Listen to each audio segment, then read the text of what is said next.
Hey, what's up? It's Jim, and today I'm going to talk about Jumanji. Welcome to the jungle. This is probably the great movie of the Christmas season that could, in that I've heard more people talk about this on the subway and in restaurants when I'm buying lunch or something and saying like, you know, it was actually good, Jumanji, than any other movie lately. And I will say this movie is insanely digestible. I ended up seeing this with my wife and we were kind of like, I don't know, whatever. And we both had like a really great time. And one of the things that really works for this movie is you are automatically going like, so they made another Jumanji movie? Like, I don't... Robin Williams is clearly not in it. Spoilers. Like, what are they going to do with this? And kind of going under the Phil Lord and Chris Miller school of making a good movie out of something that no one in their right mind should ever make a movie out of in the first place. Jumanji Welcome to the Jungle is actually a lot of fun. And even though cynically it is basically a rebranding, putting on like almost an entirely separate movie, the setup of why it's a video game and not a board game is almost like the Jumanji board game rebranded itself somehow, which is as cynical as it is clever, but still works. And it's kind of shocking that this movie is what it is, but it also is sort of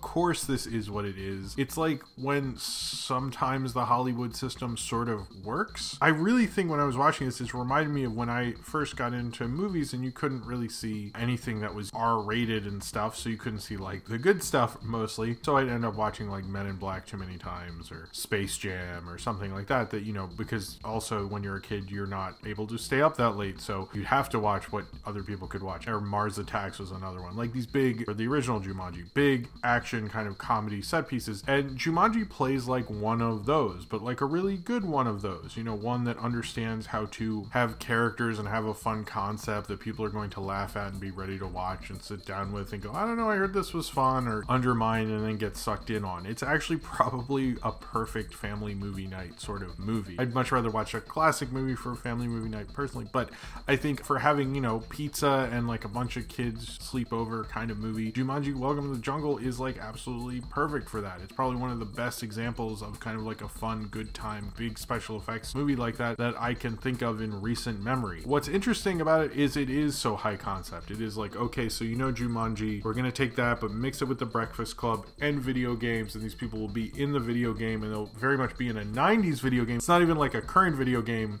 it's like a video game from 1996, which then brings up the fact, why didn't it become a video game in the original Jumanji? But I guess they just don't get into that. I guess just because this kid liked video games, but then it was like, why doesn't this thing rebrand and become like an app or like whatever form of entertainment they like to get sucked into? That would kind of sort of be interesting, you know, but they don't. But the idea of just like this high concept thing and all these different high concepts within it, they'll explain video game ideas, like the idea of having Rice Darby's character only being able to say certain lines and certain characters just saying the same lines over and over again like in a video game, and they explain those tropes within it, not in a way that feels like you have to understand video games. They give certain terms. I'm aware of like that thing before, but I didn't know the terms, which I thought was really cool, and I thought they did a really good job at playing within that and playing within that concept. And this might be one of the better and more successful video game movies. Maybe it's a better idea to use the idea of video games within a movie than adapt a video game into a movie. That seems to sort of be the case. Wreck-It Ralph, Scott Pilgrim, and this. But Jumanji, I think how it plays in the more mainstream approach is the idea of taking these kids, transporting them into these adults, and having them play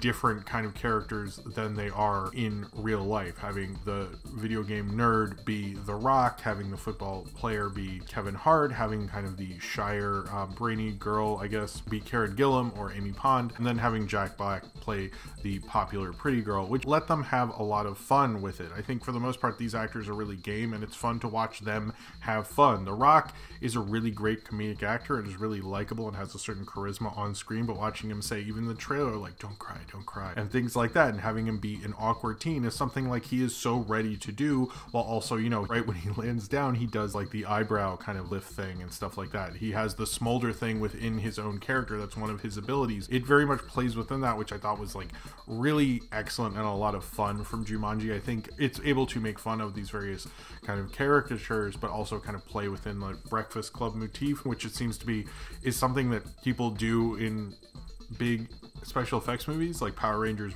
it was like the Power Rangers but the Breakfast Club. This is like Jumanji but the Breakfast Club. Watching, you know, The Rock play like a nerdy kind of shy, you know, video game kid is fun, and The Rock's really there to do it.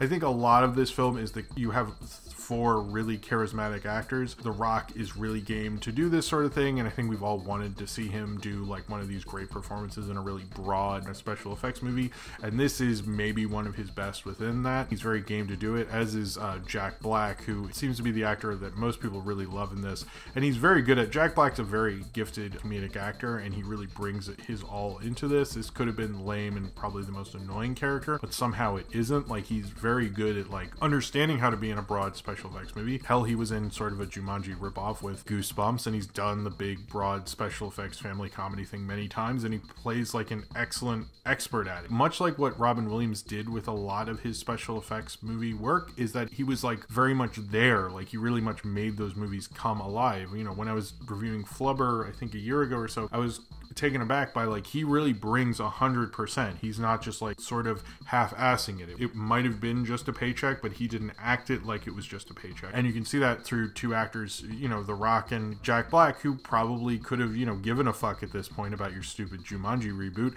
but brought it to this film and really made it come alive. I also think Karen Gilliam was really good in this. Probably the film I've seen from her that shows the most personality and lets her really be the kind of actor we saw her through the Amy Pond character. I think Nebula is a little different. Kevin Hart, though, was like just Kevin Hart, which is fine. I think his charisma with The Rock is so good that you're sort of like, or Dwayne The Rock Johnson, I think is just, you're sort of okay with it, but it feels like everyone's like both acting as the kid and like feels like they met the kid who was playing their earlier incarnation and like got into them and molded their performance around it, and Kevin Hart was just like, I'm Kevin Hart. And that's what you're seeing this movie for. It doesn't make me think Kevin Hart is very much of an actor or more of just a personality, but him and The Rock have such great chemistry, and it still works, but it is kind of like the weaker link of the performances, because you're like, so everyone else had to like figure this character out, and Kevin Hart is just him. I mean, it's funny, but it's still a little like... Okay. I like Jake Kasdan, who I've seen other films of his, like the TV set. He directed a lot of Freaks and Geeks episodes. He is the son of Lawrence Kasdan, who also wrote Raiders of the Lost Ark. This does feel like the closest he's ever gotten to his father's legacy. I never saw Walk Hard, which is like a cinematic oversight I really need to correct, but he is a very concept-heavy guy, and this feels like, I mean, there's nothing about this that isn't insanely high concept, and we are still very much in a concept-heavy time. You know, people will see a film about a concept over a movie star, and I think this kind of combines what people like about movies in general. Like, there is The Rock's in it, Kevin Hart's in it, Jack Black's in it. It's a branded IP, people love that, and it's got a high concept. It's like all these things colliding at once, and it's very much a mainstream movie. Jake Kasdan almost plays in the glory of that. When I talked about films like Mars Attacks and Men in Black and things like that, those are films I really love and have fun with, and I think are good Hollywood examples of making like a big budget, fun Hollywood movie, and Jumanji doesn't shy away from that. I think it almost plays in more of the modern sense of that, where it cares more about the characters that you're following, much in the Marvel mold, which a lot of other movies are doing now as well, and almost ignoring the villain, which is Bobby Cannavale. And if you're seeing this review and haven't seen it, you're like, Bobby Cannavale is in this? Like, I didn't know. Like, I was surprised he was in this, and he plays like such an anonymous video game villain. It's like, well, why even have a video game villain in this? Like, he has like power over animals or something. And at first I thought, because another kid gets sucked in early on, much like the original Jumanji movie, you think maybe it'll be him, and it's like, that would be interesting, but it turns out it's not, and the kid who got sucked in was played by Nick Jonas. I don't love the idea of him being played by Nick Jonas, because whereas The Rock is very much playing kind of like this Doc Savage type of character, or, you know, they're all playing like these archetypes, and it very much plays within those ideas, and they're cast correctly and stuff. It's just like, and then there's Nick Jonas, and you're like, oh, so did you just run out of ideas, or somebody quit really quickly? I know Tom Holland supposedly was supposed to be that, and I don't think that was right either. I would have liked kind of like more of a flyer of that era, of that kind of like going into the jungle colonialism kind of period to have worked for it, and they just, seems like they just went, you know, at this point we have you, and it's like, sure, you do, but maybe bring it a little more to that extra character. It felt like he was sort of an afterthought. And Nick Jonas was fine, he just didn't feel like he was really bringing it the way everybody else was, particularly among the four leads. They do make a small tribute to Robin Williams, and I like that the opening is similar to the end of Jumanji, so this connects more. This is oddly the third Jumanji movie, if you're counting Zathura, which I don't think this movie makes references to, but if you're a huge Zathura fan and you can figure that there is one in here, then please let me know, just because I'm curious, but I don't think there is. I think this film plays off of a lot of things that people enjoy, and it was just a fun, broad movie and didn't give a fuck about not being that, but it's almost like watching a director play with all these fun concepts. Jake Kasdan's right out of the kind of Apatow school. Him and Paul Feig came up through, you know, being produced under Apatow,